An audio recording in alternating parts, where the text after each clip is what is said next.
விஜயலட்சுமி அவர்கள் சீமான் அவர்களோட அந்த கேஸ் சட்டம் அந்த செட்டில்மெண்ட் நம்ம வந்து சட்ட ரீதியாக வந்து கணிச்சு அதுக்கு ஒரு செட்டில்மெண்ட் கொடுக்கலாமா? செட்டில்மெண்ட்டுனா கர்மா பேலன்ஸ் ஷீட் அந்த மாதிரி வச்சுங்க. கர்மா பேலன்ஸ் ஷீட் அதுக்கு வந்து அந்த சட்டத்துக்கான தீர்ப்பு எப்படி வேணாலும் மாற்றிங்க. அது உங்கள் இஷ்டம். நான் எப்படி வேணாலும் மாற்றி சொல்லுவேன். ஆனால் தீர்ப்பு கரெக்டாக இருக்கும். இதுதான் கரெக்டான சட்டமும். நான் சொல்கிறது தான் கரெக்டான சட்டம். ரொம்ப இழுத்து பிடிச்சிட்ருக்கு சட்டம். ரொம்ப இழுத்து பிடிச்சிட்ருக்கு. அப்படி இருக்கக்கூடாது இல்லையா? ஒரு அவருக்கும் அவங்களுக்கும் நடந்த ஒரு பர்சனலான ஒரு விஷயத்த சோஷியல் மீடியாவில் எடுத்து போட்டது விஜயலட்சுமி அவர்கள் செய்த முதல் தவறு.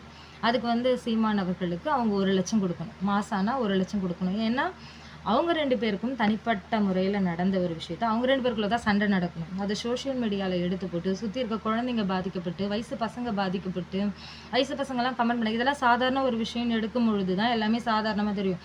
ஐயோ தொட்டுட்டாங்களா, பட்டுச்சா, கருப்பு போயிடுச்சா? கருப்புன்னு ஒன்று கிடையவே கிடையாது. கருப்புன்னு ஒன்று கிடையவே கிடையாது. அதையும் வந்து காது கொடுத்து கேட்கணும். கருப்புன்னு ஒன்று கிடையவே கிடையாது. நீங்களா ஒன்று க்ரியேட் பண்ணிக்காதீங்க. கருப்பு போயிடுச்சு. இப்போ என் ஹஸ்பண்ட் கூட நான் ஒன்றா இருக்கேன். நான் ஹாப்பியாக தான் இருக்கேன். நான் ரொம்ப சந்தோஷமாக இருக்கேன். திடீர்னு ஏதோ ஒரு சூழ்நிலை சண்டை வருது. ஏதோ ஒரு அவர் என்னை ஏமாத்திடுறாருன்னு வச்சுங்க. சும்மா இது கற்பனை தான், இது உண்மை கிடையாது. அதையும் வந்து காது கொடுத்து கேட்கணும். ஏமாத்திட்டாருன்னா எனக்கு ஒரு 6 மாதம் அந்த கவலை இருக்கும். அப்புறம் 1 வருட காலத்தில் அது கடந்து போகும். அதுவும் மறந்து போகும். அப்படி தான் எடுத்துக்கணும். பழி வாங்குற நோக்கத்தோட சோஷியல் மீடியாவில் அசிங்கமாக போட்டு ஒரு இயற்கை புரிதலை பற்றி பேசுகிறவரை, ஒரு எம்சாண்ட் மண், மலையில இருந்தால் அருவி, அருவியில் இருந்தால் நீர், நீரில் இருந்தால் சோறு, சோறுல இருந்தால் உயிர், அதை பற்றி பேசுகிற மனுஷனை சாதாரணமாக இந்த ஒரு விஷயத்துக்காக அவரை தப்பாக க்ரியேட் பண்ணக்கூடாது. அதனால் அவங்க ஃபேமிலி பாதிக்கப்பட்டிருக்கு. அதனால் அவங்க குழந்தைங்க பாதிக்கப்பட்டிருக்கு. அப்படி தான் திங்க் பண்ணணும். ஒரு ஜட்ஜ்மெண்ட்னா இப்படி தான் திங்க் பண்ணணும். அதனால் அவங்க குழந்தைங்க பாதிக்கப்பட்டிருக்கு. அதனால் சுற்றி இருக்க சொந்தக்காரெல்லாம் அசிங்கப்படுத்துகிறாங்க அப்படின்ற நோக்கத்தோடு நம்ம வந்து ஒரு ஜட்ஜ்மெண்ட் எடுத்து வைக்கும் பொழுது தான் கரெக்டான தீர்ப்பு வரும். இழுத்து பிடிச்சிக்கிட்டே இருக்கக்கூடாது. சட்டம்னா இழுத்து பிடிச்சிக்கிட்டு இருக்கக்கூடாது. அருவ மாதிரி அறுத்துக்கினே இருக்கக்கூடாது. அதையும் வந்து காது கொடுத்து கேட்கணும். சுற்றி இருக்கவங்களாம் பாதிக்கப்பட்டிருக்காங்கன்னா சோஷியல் மீடியாவில் யார் எடுத்து போடுது? விஜயலட்சுமி அவர்கள் தான் எடுத்து போட்டாங்க. அப்போ தப்பு யார்கிட்ட இருக்குது? விஜயலட்சுமி கிட்ட தான் இருக்குது. அவங்க 2 பேருக்குள்ளே நடந்த ஒரு பர்சனலான விஷயம் 1 வருட காலத்தில் அது மறந்து போகும், கடந்து போகும். அதையும் தாண்டி அது இன்னமும் பழிவாங்கிற நோக்கம் இழுத்துக்கிட்டே இருந்தால் அதுக்கு பேர் வந்து பழிவாங்கிற நோக்கம். விஜயலட்சுமி அவர்கள் செய்கிறது பழிவாங்கிற நோக்கம். கற்புன்னு ஒன்று கிடையவே கிடையாது. அவங்க அட்டு பாப்பாவும் கிடையாது. இழுத்து பிடிச்சி எல்லாத்தையும் பண்ணுறதுக்கு அவங்க ஒன்றும் அட்டு பாப்பாவும் கிடையாது. என்ன அதே மாதிரி விஜயலட்சுமியோட தோழியாக அவங்க யார்? வீரலட்சுமியா? பாலியல் தொந்தரவு கொடுத்துருக்காங்க. அந்த மாதிரி வர ஒரு சித்தரிப்பு.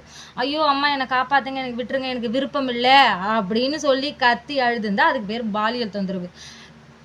அதுக்கப்புறம் சொல்ல விருப்பம் இல்லை டேஷ். அதுவும் வந்து விஜயலட்சுமி அவர்கள் செஞ்ச இன்னொரு தப்பு. குழந்தை கிடையாது இல்லையா? யாரும் அட்டு பாப்பா கிடையாது. வாயில் விரல வச்சா கூட கடிக்க தெரியாதுன்ற அளவுக்கு பாப்பா கிடையாது. சரிங்களா? அதையும் புரிஞ்சுக்கணும்.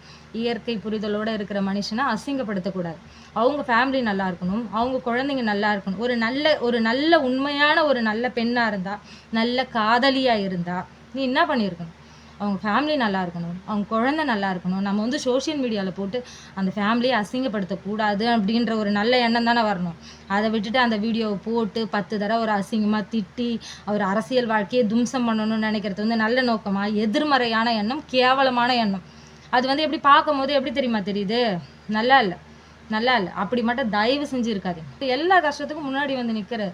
கொஞ்ச நேரம் விஜயலட்சுமி அவர்கள் அவர் என்னென்ன சேவை செய்கிறாரு, எந்தெந்த பிரச்சனைக்கெல்லாம் வந்து முன்னாடி வந்து குரல் கொடுக்குறாரு, போராடுறாருன்றத ஒரு நிமிஷம் அவர் என்னென்ன பண்ணியிருக்காருன்ற அந்த நல்லதை எடுத்து பார்த்தா தான் தெரியும். நல்லதை எடுத்து பார்த்தா தான் நம்ம பேசுறது எல்லாமே தப்பு. அவரோட அரசியல் வாழ்க்கையை தும்சம் பண்ணக்கூடாதுன்றது காது கொடுத்து கேட்கணும்.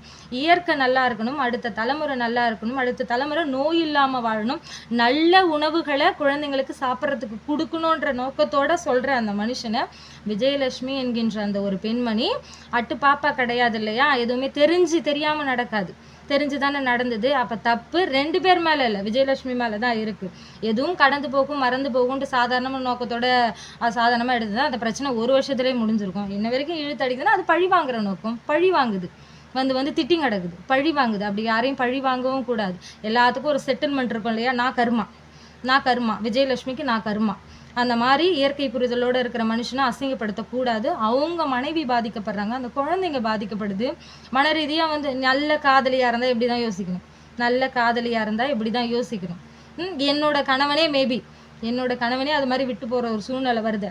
ஒரு கற்பனை தான் இது. என் கணவன் என்னை நல்லா பார்த்துக்கிறாரு.